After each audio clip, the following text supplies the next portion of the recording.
Hello students, welcome to the fourth lecture of chemical bonding and molecular structure. Last class we have understood about lattice energy. So in this video we'll understand about more ionic character. So what is more ionic character? If you have given two ionic compound, you have to determine which one is having the more ionic character. Then this concept comes into play. So what happened? Here, how we can determine which one is more ionic character, which is having less ionic character? It's depend on two factors. We have to check for metals and non-metals. As we already know that an ionic compound is formed from a metal and a non-metal ion. Just imagine you have a metal ion Na and non-metal Cl. They combine together and they form what? NaCl. So, what it is written here? We have to see the metallic character and the non-metallic character to determine the ionic character of a particular compound. Okay. So, to understand very nicely, just take an example. हम एक example लेते हैं जिसमें हमको बताना है कि सारे कंपाउंड में से किसका मैक्सिमम आयनिक करेक्टर है और आयनिक बॉन्ड सबसे ज्यादा स्ट्रॉन्गेस्ट किसका है. सो मैक्सिमम आयनिक करेक्टर जिसका भी होगा उसी का आयनिक बॉन्ड सबसे स्ट्रॉन्गेस्ट होगा, बिकॉज दो आयनिक कंपाउंड आपस में उनके बीच में इलेक्ट्रोस्टैटिक फोर्स ऑफ अट्रैक्शन होता है, बिकॉज उनके बीच में पॉजिटिव और नेगेटिव चार्ज होता है. जैसे कि सोडियम प्लस और क्लोरीन माइनस होता है, ये पॉजिटिव एंड नेगेटिव चार्ज मिला के इलेक्ट्रोस्टैटिक फोर्स ऑफ अट्रैक्शन को क्रिएट करते हैं. एंड ये इलेक्ट्रोस्टैटिक फोर्स ऑफ अट्रैक्शन बहुत स्ट्रांग होता है. मीन्स जिसमें सबसे ज्यादा strong electrostatic force of attraction होगा उसका आयनिक बॉन्ड बहुत स्ट्रॉन्ग होगा और उसी में सबसे ज्यादा मैक्सिमम आयनिक करेक्टर होगा. तो इस क्वेश्चन को हम अप्रोच कर सकते थे दो मेथड से. एक तो हमारा पाजन्स रूल, जो कि हम आगे पढ़ने वाले हैं. ठीक है, आगे जो हम अभी चैप्टर में डिस्कशन करेंगे उसमें हम पाजन्स रूल पढ़ेंगे. एंड दूसरा ये है कि हम आपको जो अभी हमने कॉन्सेप्ट बताया मेटेलिक करेक्टर और नॉन मेटेलिक करेक्टर का, उस तरह से इसको सॉल्व कर सकें. तो कोई भी आयनिक कंपाउंड है उसमें हम उसका मेटेलिक करेक्टर अगर इंक्रीज कर रहा है, नॉन मेटेलिक करेक्टर इंक्रीज कर रहा है, मतलब उस कंपाउंड का आयनिक करेक्टर ज्यादा है. हमको दोनों देखना है. ऐसा नहीं है कि मेटेलिक करेक्टर इंक्रीज कर रहा है, नॉन मेटेलिक करेक्टर डिक्रीज कर रहा है. मतलब बोथ करेक्टर इंक्रीज करने चाहिए, तब वो कंपाउंड ज्यादा आयनिक है. Okay, so the first thing will do, we will check as per the metals and non metal character. ठीक है, तो क्या करना है? अब जैसे कि आपने देखा यहाँ पर जो भी एग्जाम्पल है NaF, NaCl, NaBr, Na, इन सब में आपका सोडियम जो कि आपका मेटल है वो सेम है. मींस मेटल तो आपका सेम हो गया, बट आप देख सकते हैं यहाँ पे नॉन मेटल जो फ्लोरीन, क्लोरीन, ब्रोमीन, आयोडीन, ये आपका डिफरेंट है. सो आपका यहाँ पर मेटेलिक करेक्टर तो क्या है, सोडियम यूज करके रखा है तो metallic character will be same. But because chlorine, fluorine, bromine, iodine ये सब है, इसकी वजह से आपका नॉन मेटेलिक करेक्टर को आपको ध्यान देना पड़ेगा. So what you will do, you will write like this: sodium fluoride, NaCl, sodium chloride, NaBr, sodium bromide, sodium iodide. ठीक है, अब आपको पता है फ्लोरीन, क्लोरीन, ब्रोमीन, आयोडीन ये ग्रुप 17 के एलिमेंट है. और ग्रुप में जब हम ऊपर से नीचे जाते हैं, आपने थर्ड चैप्टर में पढ़ा होगा, जैसे ही हम ग्रुप में ऊपर से नीचे जाते हैं, like from top to bottom in a group, What happened? Non metallic character decrease करता है. क्या करता है? नॉन मेटालिक करेक्टर आपका डिक्रीज करता है. मींस आई क्या होना चाहिए आपका? सबसे लीस्ट मेटालिक होना चाहिए, सॉरी नॉन मेटालिक होना चाहिए लीस्ट. और फ्लोरीन सबका आपका क्या होना चाहिए? हाईएस्ट नॉन मेटालिक होना चाहिए. राइट. और एक और चीज याद रखें, जैसे ही आप टॉप टू बॉटम ग्रुप में जाते हैं तो आपका नॉन मेटालिक करेक्टर डिक्रीज करता है, बट आपका मेटालिक करेक्टर, सी नॉन मेटालिक करेक्टर ये सिंबल होता है डिक्रीज करने का. ठीक है, और मेटालिक करेक्टर क्या होता है? इंक्रीज करता है. ठीक है, तो आपको ये याद रखना है. आपने शायद ये पीरियोडिसिटी चैप्टर में पढ़ा होगा, चैप्टर 3 में, कि कैसे नॉन मेटालिक करेक्टर इंक्रीज करता है, डिक्रीज करता है अलोंग द ग्रुप और इन द पीरियड. सो वही है. सो इस बेसिस पे हमको क्या पता चला? हमें ये पता चला hence fluorine F is what? Fluorine is the most non metallic. इस सबसे हमको ये पता चला क्योंकि हम डाउन जाते हैं तो आपका नॉन मेटालिक करेक्टर क्या होता है? डिक्रीज करता है. सबसे ऊपर में क्या है? फ्लोरीन. तो fluorine is the most non metallic, hence it has the strongest bonding. इसकी वजह से फ्लोरीन क्या होगा? सबसे ज्यादा स्ट्रॉन्गेस्ट बॉन्डिंग होगी और द मैक्सिमम आयनिक करेक्टर आपका इसमें होगा NaF में. उसके बाद क्या होगा? NaCl. उसके बाद क्या होगा? NaBr, NaI, ऐसे हो जाएगा. ठीक है, सो मतलब आपका टॉप टू बॉटम आपका metallic character non metallic character decrease करता है, जिसकी वजह से आपका फ्लोरीन सबसे ज्यादा मेटालिक नॉन मेटालिक करेक्टर लेके रखेगा, जिसकी वजह से जो आपका NaF हो जाएगा ये it's having what the maximum bonding और you can say strongest bonding और you can say this compound is having the highest और मैक्सिमम आयनिक करेक्टर। नाउ इसको हमने ऑर्डर में अरेंज कर दिया है। NaF आपका मैक्सिमम आयनिक करेक्टर होगा, फिर NaCl होगा, फिर NaBr होगा, Na होगा। और एक और चीज, जैसे हम टॉप से मतलब एक ग्रुप में ऊपर से नीचे आते हैं आपका नॉन मेटालिक करेक्टर डिक्रीज करता है, ठीक है, और आपका इसी वजह से आपका सबसे ज्यादा स्ट्रॉन्ग क्या हुआ है, मैक्सिमम आपका आयनिक करेक्टर किसमें हुआ है, NaF में, ठीक है, और ये आपका क्या हुआ है आयनिक करेक्टर। और ये क्या होगा लीस्ट मिनिमम आयनिक करेक्टर, जिसका भी मिनिमम आयनिक करेक्टर होगा उसका क्या होगा maximum covalent character, because covalent character and ionic character are opposite to each other. So अगर आपका हम बोल सकें कि NaF अगर आपका मैक्सिमम आयनिक करेक्टर शो कर रहा है और NaI आपका मैक्सिमम कोवेलेंट करेक्टर शो करेगा और मिनिमम आयनिक कोवेलेंट करेक्टर आपका NaF शो करेगा, ऑपोजिट हो जाएगा, ठीक है। Now one more example we will take, okay, one more example we will take, that is of LiCl, NaCl, KCl, RbCl, ठीक है, which has the maximum ionic character। Now आप यहाँ पे देख सकते हैं अगेन ये आपका जो आयनिक कंपाउंड होता है वो मेटल और नॉन मेटल से बनता है, ये आपका मेटल है, ये आपका नॉन मेटल है। यहाँ पर देखिए सारे नॉन मेटल सेम है, जैसे फर्स्ट केस में हमारा मेटल सेम था, यहाँ पर सारे नॉन मेटल सेम है। तो जब नॉन मेटल सेम है तो हम मेटल पे ध्यान देंगे। तो हमें पता है लिथियम, सोडियम, पोटेशियम, रुबिडियम ये सब एक ग्रुप के एलिमेंट है, ठीक है, फर्स्ट ग्रुप के एलिमेंट है लिथियम, सोडियम, पोटेशियम, रुबिडियम। और हमें पता है डाउन द ग्रुप जैसे हम नीचे जाते हैं तो क्या होता है, नीचे जाते हैं तो आपका मेटालिक करेक्टर इंक्रीज करता है, और अगर मेटालिक करेक्टर इंक्रीज कर रहा है तो रुबिडियम के केस में क्या होगा आपका RB stands for rubidium. Rubidium के केस में आपका मेटालिक करेक्टर सबसे ज्यादा होगा और हैंस आप ये बोल सकते हो RbCl के सबसे ज्यादा क्या होगा आयनिक करेक्टर, ठीक है।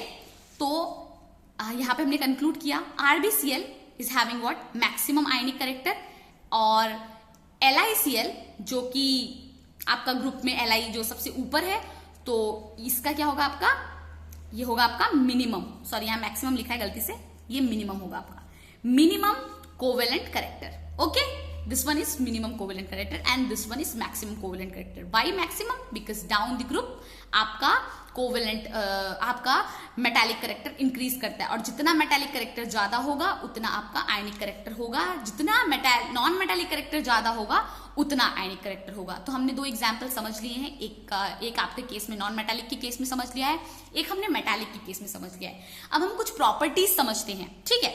सो प्रॉपर्टीज ऑफ आयनिक कंपाउंड, सो जो हमारे आयनिक कंपाउंड होते हैं ना उसकी बहुत सारी प्रॉपर्टीज होती हैं, बेसिक प्रॉपर्टीज आपने बचपन में भी पढ़ी होंगी, छोटी छोटी क्लासेस में पढ़ी होंगी। तो हम इसको जस्ट एक ब्रीफ इंट्रोडक्शन कर देते हैं। सबसे पहला जो प्रॉपर्टी ऑफ की आयनिक कंपाउंड की होती है वो उसका होता है फिजिकल स्टेट। उसका फिजिकल स्टेट कैसा है, ठीक है, मतलब वो फिजिकल किस स्टेट में है, सॉलिड में है, लिक्विड में है, गैसियस में है। सो जो आपका आयनिक कंपाउंड्स होते हैं ना, मैक्सिमम आपके आयनिक कंपाउंड क्या होते हैं, आपके सॉलिड स्टेट में होते हैं। एंड जो आयनिक कंपाउंड सॉलिड और you can say 3 dimensional structure के केस में अपीयर करते हैं उनको हम क्या बोलते हैं, lattice. So ionic compound in 3 dimensional structure is called as what, lattice. Lattice एक टर्म है जो कि आप क्लास 12th में फर्स्ट चैप्टर में पढ़ेंगे, सॉलिड स्टेट में लैटिस क्या होता है। सो अभी के लिए बस आप इतना जानिए कि लैटिस क्या होता है। अगर आयनिक कंपाउंड 3 डायमेंशन में अपने आप को अरेंज कर देते हैं, जैसे कि फॉर एग्जांपल ये कोई आयनिक कंपाउंड है, ये अपने आप को क्यूबॉइड शेप में अरेंज कर ले रहा है, ठीक है। ये आपका NaCl का कंपाउंड है, यहाँ पे आपका NaCl it's made up of like this, okay, ऐसे से आपका बना हुआ है कंपाउंड है इसके अंदर, ठीक है। तो ये 3 डायमेंशन में अगर अरेंज कर रहा है, so ionic compound in 3 dimensional structure this is called as what, ये आपका कहलाएगा लैटिस, ओके। एंड मैंने आपको बताया found in what, solid state. Example what, ये हमेशा आपका सॉलिड स्टेट में पाए जाएंगे, ठीक है। और एग्जाम्पल आप इसका NaCl ले सकते हो। अब आप सोच रहे होगे NaCl कैसे, क्योंकि जब आप NaCl रॉक सॉल्ट, जो कि रॉक सॉल्ट बोला जाता है, ठीक है, रॉक सॉल्ट, जो NaCl SaLt sorry rock salt होता है, सॉरी रॉक सॉल्ट होता है NaCl, ये Sa है। सो ये जो रॉक सॉल्ट होता है NaCl का, ये आपका जब इसको हम 3 डायमेंशनल का स्ट्रक्चर मतलब लैटिस स्ट्रक्चर देखें तो ये क्या होता है, 1 सोडियम एटम जो होता है, एक सोडियम एटम आपका, एक सोडियम एटम कितने सोडियम एटम को, 6 क्लोरीन एटम को सराउंड करके रखता है। मतलब यहां पे क्लोरीन मान लो, यहां पे क्लोरीन, ये इसका कैटायन 6 क्लोरीन को सराउंड करके रखता है।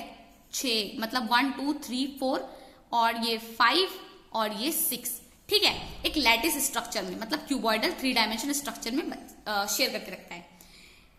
इन द सेम वे एक क्लोरीन 6 सोडियम को सराउंड करके रखता है। अभी आपको ये चीजें समझ में नहीं आ रही होंगी, जैसे ही आप इसको क्या बोलते हैं क्लास 12th में आप जब आएंगे तो आपको ये चीजें समझ में आने लगेंगी कैसे हम NaCl का स्ट्रक्चर लिखते हैं। सो बेसिकली आप ये जानिए कि जो NaCl का हमारा क्रिस्टल स्ट्रक्चर होता है, मतलब आपका जो सॉलिड स्ट्रक्चर होता है, उसमें क्या होता है, एक सोडियम को 6 क्लोरीन एटम घेर के रखते हैं, 6 क्लोरीन एटम घेर के रखते हैं, और एक क्लोरीन को उल्टा 6 सोडियम एटम घेर के रखते हैं। Means there is physical state is solid. मतलब क्या होता है, आयनिक जो भी कंपाउंड होते हैं उनका जो फिजिकल स्टेट होता है वो क्या होता है, सॉलिड होता है, ठीक है। ये हमारी फर्स्ट प्रॉपर्टी हो गई। सेकेंड प्रॉपर्टी है आपकी melting point and boiling point. So melting point and boiling point, जो भी आपका कंपाउंड होता है, ये आपका आयनिक कंपाउंड जो होते हैं, उसके मेल्टिंग एंड बॉइलिंग पॉइंट बहुत हाई होते हैं, very high melting and very high boiling point. मैंने ये MP मतलब मेल्टिंग पॉइंट, BP मतलब बॉइलिंग पॉइंट, ओके, मैं शॉर्टकट में लिखा है। क्यों होता है, because the electrostatic force of attraction between the charges is very high. जो इनके मेल्टिंग पॉइंट बॉइलिंग पॉइंट ज्यादा इसलिए होते हैं क्योंकि एक कंपाउंड है, जैसे आपका AgCl, ठीक है, AgCl, तो Ag आपका प्लस है, Cl आपका माइनस है, तो ये दोनों एक आयनिक कंपाउंड है, ठीक है। इनके बीच में जो इलेक्ट्रोस्टैटिक फोर्स ऑफ अट्रैक्शन है बहुत तेज है, very high electrostatic force of attraction है। जब आप इसको हीट करते हो, ठीक है, या फिर मेल्ट करते हो, तो क्या होता है, इनके जो बीच का बॉन्ड मतलब जो आपस में जो इंटरेक्शन है, जो फोर्स ऑफ अट्रैक्शन है, उसको तोड़ना बहुत मुश्किल होता है। वही यहां पे लिखा है, and it is very difficult to separate the charges even if we boil और मेल्ट देम। हम जितना भी बॉयल कर लें, जितना भी मेल्ट कर लें, ये इतना स्ट्रॉन्ग इलेक्ट्रोस्टैटिक फोर्स होता है कि ये आपस से सेपरेट नहीं होगा। इसलिए जो इनका मेल्टिंग पॉइंट और बॉइलिंग पॉइंट बहुत हाई होता है, क्योंकि अगर आप इसको हीट कर रहे हो और ये बॉयल नहीं हो रहा तो आपको बहुत हीट देनी पड़ेगी, बहुत हीट देनी पड़ेगी, बहुत बहुत बहुत ज्यादा हीट देनी पड़ेगी, तब जाके कभी कहीं पे ये सेपरेट होगा। इसीलिए इनका बॉइलिंग पॉइंट बहुत हाई होता है, इवन इनका मेल्टिंग पॉइंट भी बहुत हाई होता है। अगर आप इसको फ्रीज करके सेपरेट करना चाह रहे हो तो आपका नॉर्मल 0 डिग्री पे ये सेपरेट नहीं होगा, आपको बहुत बिलो जाना पड़ेगा। मतलब इसीलिए कह रहे हैं कि अगर हमारा मेल्टिंग पॉइंट और boiling point in case of आपका आयनिक कंपाउंड के केस में वेरी हाई होता है, ठीक है। Number 3rd point is what, your conductivity. So basically conductivity क्या होती है, कंडक्टिविटी होती है आपकी कितना एक पर्टिकुलर कंपाउंड कितना कंडक्ट कर सकता है electricity, that is called conductivity. So basically जो आपके आयनिक कंपाउंड होते हैं बैड कंडक्टर होते हैं, बैड कंडक्टर होते हैं in what case, in solid state. अगर वो सॉलिड स्टेट में है तो वो बैड कंडक्टर होते हैं, क्योंकि सॉलिड स्टेट में पार्टिकल फिक्स्ड होते हैं। जैसे ये पार्टिकल है, ये सब फिक्स्ड रहेंगे, ये लोग अपनी पोजीशन से हिलते डुलते नहीं है, फिक्स्ड रहेंगे। तो क्या होगा, यहां पर कोई इनका रैंडम मोशन नहीं होगा। रैंडम मोशन नहीं होगा, कोई इलेक्ट्रॉन इसमें से फ्री होगा ही नहीं जो इस रैंडम मोशन करेगा। और अगर रैंडम मोशन नहीं करेगा या फिर फ्री इलेक्ट्रॉन होगा ही नहीं इसमें से, तो ये इलेक्ट्रिसिटी प्रोड्यूस कैसे करेगा। इलेक्ट्रिसिटी की डेफिनेशन क्या होती है, free movement of electrons, okay. तो जब फ्री मूवमेंट ऑफ इलेक्ट्रॉन ही नहीं होगा तो इलेक्ट्रिसिटी प्रोड्यूस ही नहीं करेगा, इसलिए हम इसको क्या कहते हैं, बैड कंडक्टर। ये बैड कंडक्टर होता है आयनिक compound in what, solid state. Means अगर सॉलिड NaCl दिया हुआ है आपको तो वो क्या है, आपका बैड कंडक्टर है, as in the solid state. अब क्या इसका एक्सप्लेनेशन लिखा है, bad conductor in the solid state, as in solid state ions are not free. वही मैंने जो आपको बताया, आयंस आपके क्या होते हैं, फ्री नहीं रहते हैं, they are fixed by what, electrostatic force of attraction. यहां पर ये दोनों आपस में फिक्स्ड हैं because very strong electrostatic force of attraction is acting between them, and this strong electrostatic because of this strong electrostatic force of attraction they can not move. इसीलिए तो ये सॉलिड स्टेट बना के रखा है। और अगर कोई फ्री इलेक्ट्रॉन है ही नहीं तो इलेक्ट्रिसिटी और कंडक्टिविटी कैसे प्रोड्यूस होगी? यही। अब क्या होगा? Molten state. मोल्टन स्टेट में क्या होता है? मोल्टन स्टेट में मतलब, मोल्टन स्टेट का मतलब क्या है? धीरे धीरे आप उसको हीट करना शुरू कर दो। सो आपका मोल्टन स्टेट क्या होता है? Molten state can be achieve by heating और यू कैन से मेल्टिंग। ठीक है, हीटिंग करो या मेल्ट करना शुरू कर दो तो आपका मोल्टन स्टेट अकर हो जाता है। मोल्टन स्टेट बेसिकली थोड़ा सा उसका गीला हुआ, टिगला हुआ part, that is called as molten. ठीक है, so the means the energy between the ion will decrease. क्या लिखा हुआ है? Means the energy between the ion will decrease and bond starts weakening. After some time ion will become free and can undergo motion. जैसे ही molten state में आता है मतलब क्या होता है? मतलब थोड़ा थोड़ा हल्का हल्का होने लगता है, तो उनके बीच में मतलब थोड़ा गीला गीला सा होने लगता है, तो उनके बीच में क्या होता है? उनके बीच में जो आयंस होते हैं वो भी थोड़े लूज हो जाते हैं। जो उनके बीच में एनर्जी होती है, आयंस के बीच में जो एनर्जी, जो फोर्स, जो बॉन्डिंग एनर्जी, जिस फोर्स से वो लोग अपने आप को बांध के रखे थे, धीरे धीरे वो भी डिक्रीज होने लगती है क्योंकि वो थोड़े मेल्टेड स्टेट में आ गए हैं। और क्या होता है? जैसे ही वो थोड़े मेल्टेड स्टेट में आते हैं, जो उनके बीच में बॉन्ड होकर रखा है, इलेक्ट्रोस्टैटिक बॉन्ड, वो भी वीक होने लगेगा। और आफ्टर सम टाइम क्या होगा? वो आयन फ्री हो जाएंगे, कुछ आयन उनमें से फ्री हो जाएंगे और वही फ्री आयन क्या करेंगे? आपका इलेक्ट्रिसिटी प्रोड्यूस करेंगे। ठीक है, तो इसलिए मोल्टन स्टेट क्या होता है? Hence they can conduct electricity. Hence we can say molten state can conduct electricity और you can say good conductor. Okay, अब एक हमें प्रॉपर्टी समझनी है जो हमारा एक्वस सोल्यूशन होता है। ठीक है, एक्वस सोल्यूशन के केस में क्या होता है? It conduct electricity hence good conductor. Molten जो आपका एक्वस स्टेट मतलब वाटर में, ठीक है, कोई भी solution in water that is aqueous. Okay, so aqueous state में भी आपका गुड कंडक्टर होता है। क्यों होता है? क्योंकि वाटर, जो आपका वाटर है ना, वाटर के पास एक टेंडेंसी होती है, जब भी कोई कंपाउंड, आयनिक कंपाउंड उसमें गिरता है, वो क्या करता है? उसकी जो फोर्स ऑफ अट्रैक्शन को 81 टाइम्स डिक्रीज कर देता है। ठीक है, तो हम ये यहाँ पे एक्सप्लेन किया है मैंने, आप लोग की जानबूझ के मैंने यहाँ पे एक्सप्लेनेशन में लिख के रखा है ताकि आप भूले ना, यहाँ पे आप पढ़ सकें और आपको समझ में आए। Water have a tendency that it decrease the force of attraction. Water की एक टेंडेंसी होती है कि वो फोर्स ऑफ अट्रैक्शन जो उस पर एक्ट कर रहा है उसको डिक्रीज कर सकता है बिटवीन द आयंस और we can say the charges. Means water में अगर आप जब भी कोई आयनिक कंपाउंड या डालेंगे तो क्या होता है? जो force of attraction between the charges है वो फोर्स ऑफ अट्रैक्शन को थोड़ा कम कर सकता है water. Now in water the force of attraction between the charges is decrease by what? मैंने अभी बताया आपको कि फोर्स ऑफ अट्रैक्शन जो होता है decrease by what? 81 times. And has the charges become free to move. जब क्या हो जाएगा? वाटर में डालेंगे आप कोई आयनिक कंपाउंड को तो जो फोर्स ऑफ अट्रैक्शन है 81 टाइम्स डिक्रीज हो जाएगा, उसकी वजह से कुछ चार्जेस फ्री हो जाएंगे। Hence charges become free to move. Some charges become free to move and they conduct electricity. इसलिए क्या कहेंगे हम? एक्वस सोल्यूशन को भी क्या कहेंगे? Good conductor of electricity. और ये जो प्रॉपर्टी है कि वाटर में कोई भी चीज डालो उसका फोर्स ऑफ अट्रैक्शन कम हो जाता है, decrease by 81, that is called as, this property is called as what? मतलब ये प्रॉपर्टी वाटर की हमको कहलाती है dielectric property of water. Okay, तो आपको याद रखना है ये कौन सी प्रॉपर्टी के बेसिस में वाटर जो ऐसा डिक्रीज करता है बाय 81 टाइम्स, उसका फोर्स ऑफ अट्रैक्शन डिक्रीज कर देता है 81 times, that is what? Dielectric property of water. Now there is one more factor, that is what one more property is there, that is what? Your isomerism. So you know isomers, हमें पता है isomers क्या होते हैं। अगर आपने organic chemistry में थोड़ा बहुत पढ़ा होगा तो आपको ये पता होगा, आपने 10th 12th में पढ़ा होगा आइसोमर्स, 10th 12th नहीं, 10th 9th में आपने थोड़ा बहुत आइसोमर्स के बारे में पढ़ा होगा, तो आपको पता होगा कि आइसोमर्स क्या होते हैं।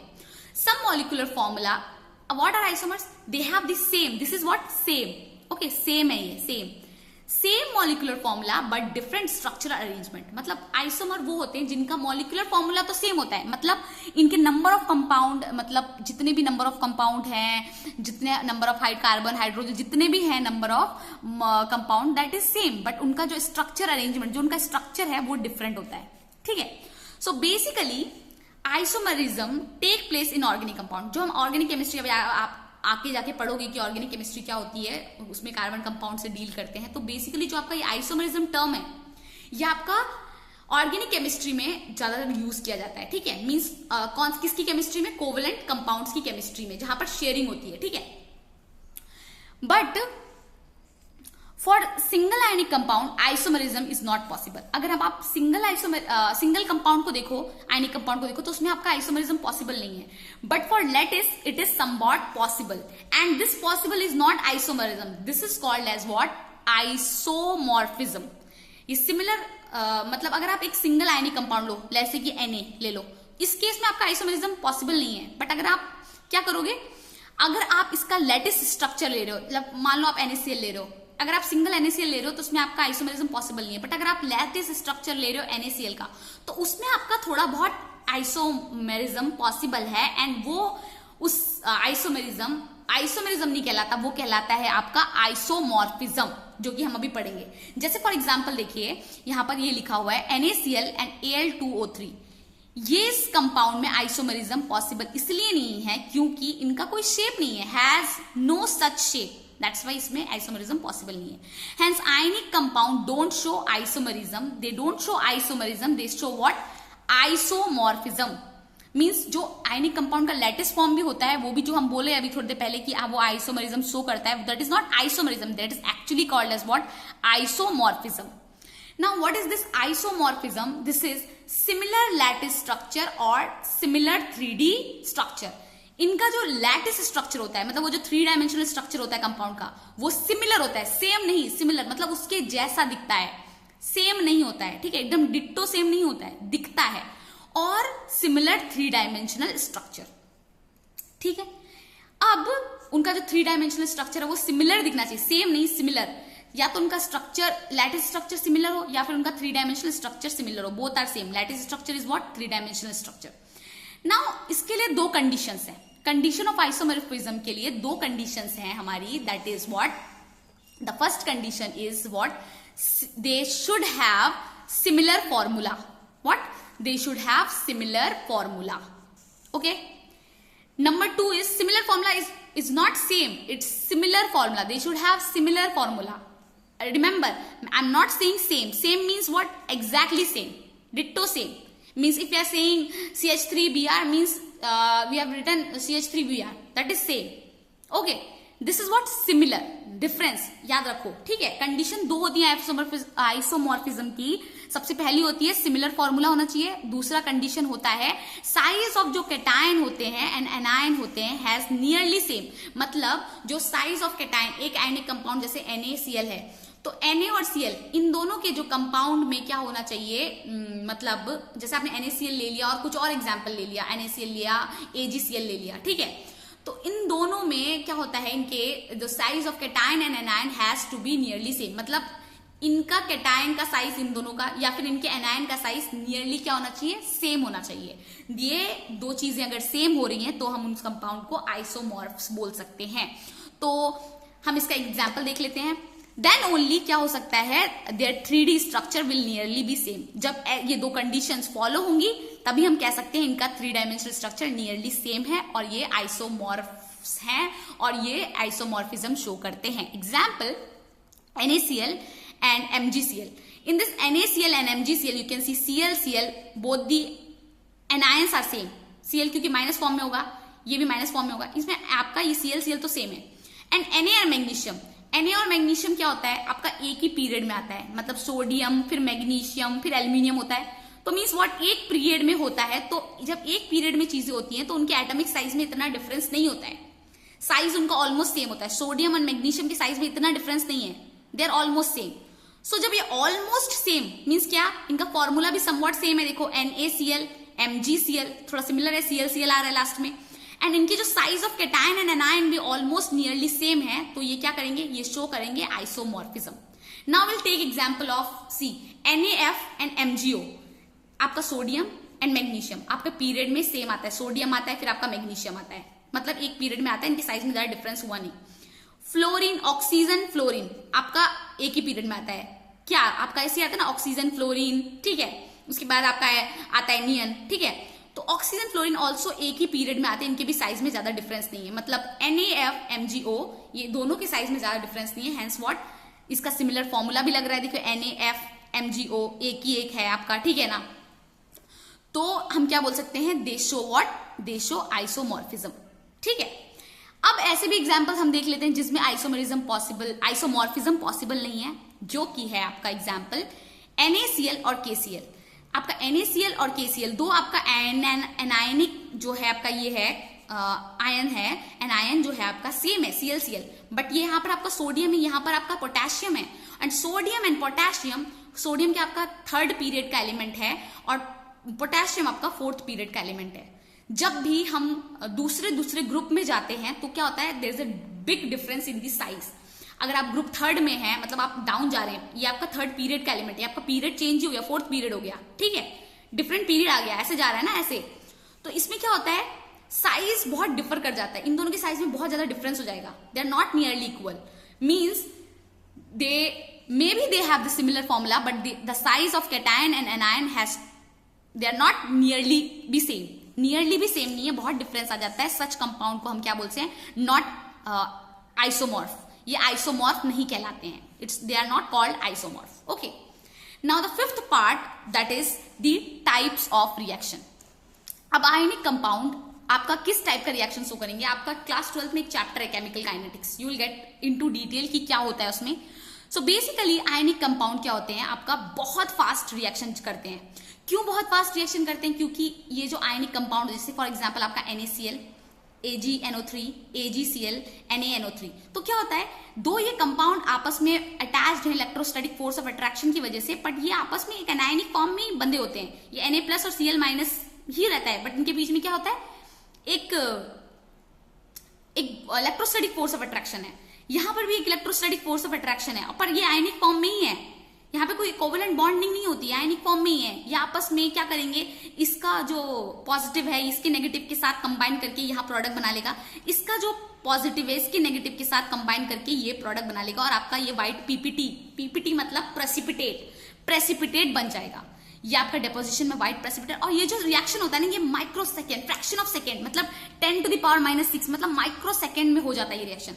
तो ये बहुत फास्ट रिएक्शन है। तो आपके जो आयनिक कंपाउंड होते हैं वो बहुत फास्ट रिएक्शन शो करते हैं। वही यहाँ पर लिखा हुआ है, आयनिक कंपाउंड शो आयनिक रिएक्शन, मतलब आयनिक कंपाउंड आपके आयनिक रिएक्शन शो करते हैं, और आपके आयनिक रिएक्शन वेरी फास्ट रिएक्शन होते हैं, मतलब सेकेंड्स में होने वाले रिएक्शन होते हैं। और एक और चीज याद रखनी है, जब भी कोई आयन क्या करता है, यहाँ पर मैं प्रेसिपिटेट, ठीक है, प्रेसिपिटेट होता है, ठीक है, प्रेसिपिटेट, ठीक है। सो जब भी आपका कोई आयनिक कंपाउंड रिएक्ट करके प्रेसिपिटेट बनाता है, मतलब कि वो बहुत फास्ट है। जब भी आपका प्रेसिपिटेट बनेगा मतलब रिएक्शन बहुत फास्ट हो रहा है, ठीक है। Now there are some other reactions also that covalent compound. यहाँ पे क्या होना चाहिए, ये आपका डाउन में लिखा हुआ है, ये कोवेलेंट, ये मॉलिक्यूलर नहीं, कोवेलेंट कंपाउंड क्या बनाते हैं, आपका show molecular reaction. Covalent compound आपके मॉलिक्यूलर रिएक्शन शो करते हैं, एंड वो मॉलिक्यूलर रिएक्शन क्या होते हैं, स्लो रिएक्शन होते हैं। सो बेसिकली आपको क्या याद रखना है, क्योंकि आप प्रॉपर्टीज ऑफ आयनिक कंपाउंड पढ़ रहे हैं, तो आपको याद रखना है types of reaction. Ionic compound very fast reaction देते हैं, ठीक है। अब जो हमारी लास्ट चीज है सॉलिबिलिटी। जो सॉलिबिलिटी है वो हम पढ़ेंगे आगे इन टर्म्स ऑफ, जैसे हम लैटिस एनर्जी पढ़ेंगे, कैसे होता है फाजन्स रूल पढ़ेंगे, then will understand this solubility concept also. Basically जो आयनिक कंपाउंड होते हैं वो पोलर सॉल्वेंट में सॉल्युबल होते हैं, आप यहीं तक याद रखिए। नेक्स्ट वीडियो में हम आपको पहले तो हम लैटिस एनर्जी के बारे में पढ़ाएंगे, उसके बाद ही हम आपको बता सकेंगे हाइड्रेशन एनर्जी क्या होती है और सॉल्वेशन एनर्जी क्या होती है, क्योंकि ये दोनों चीजों को जानने के लिए आपको पहले लैटिस एनर्जी का ज्ञान होना ज्यादा जरूरी है। सो आगे के वीडियो हमारे इस पे ही डिपेंड करके हो बनेंगे। Thank you student, this is for the today's class.